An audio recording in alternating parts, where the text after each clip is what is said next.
Уважаеми колеги, представям на вашето внимание презентация на тема Пазарът на киберзастраховки в България, потенциал и потребителски нагласи, който е в контекста на научно-изследователски проект Изкуственият интелект в икономическата перспектива.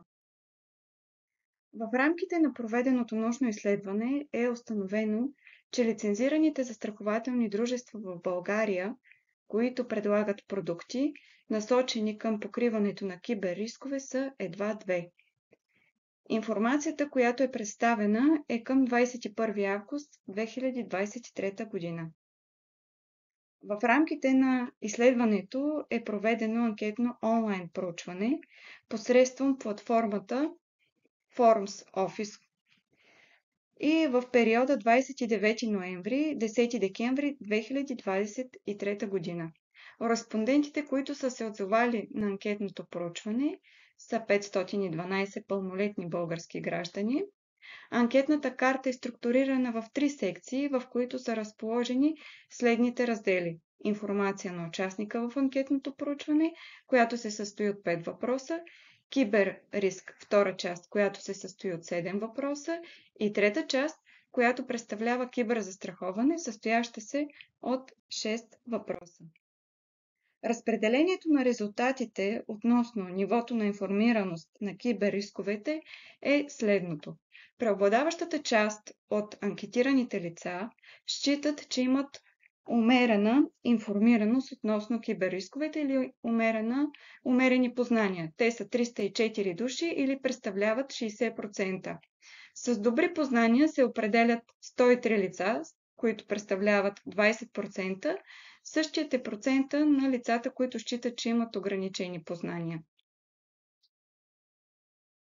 Разпределението на резултатите, съгласно степента на изложеност на киберриск, е както следва.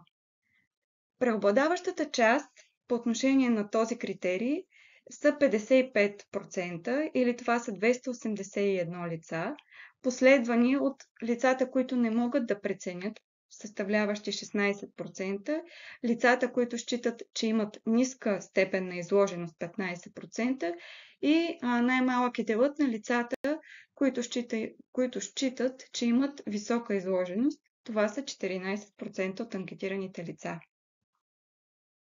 На въпроса считате ли, че имате нужда да сключите киберзастраховки, отговорите на респондентите е последният начин структуриран. 56% от лицата не могат да преценят.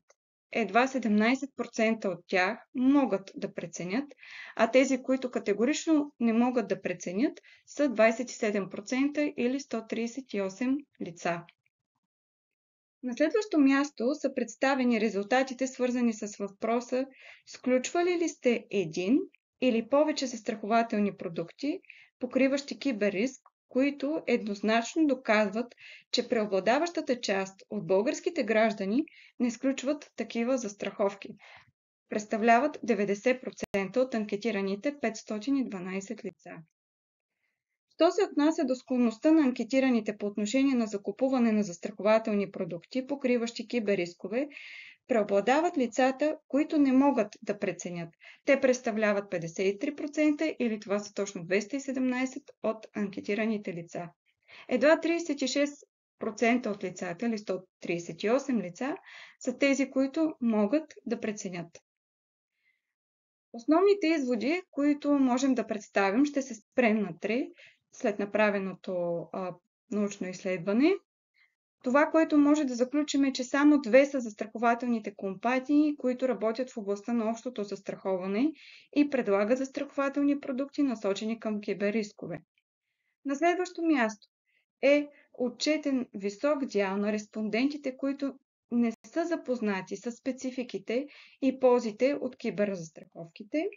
И на трето място ще забележим, че анализът на данните от анкетното проучване категорично потвърди необходимостта от провеждане на кампании за повишаване на информираността на обществото относно киберрисковете, начините за предпазване и минимизиране на тези рискове, както се акцентира и върху предлаганите от застрахователните дружества продукти, покриващи киберриск.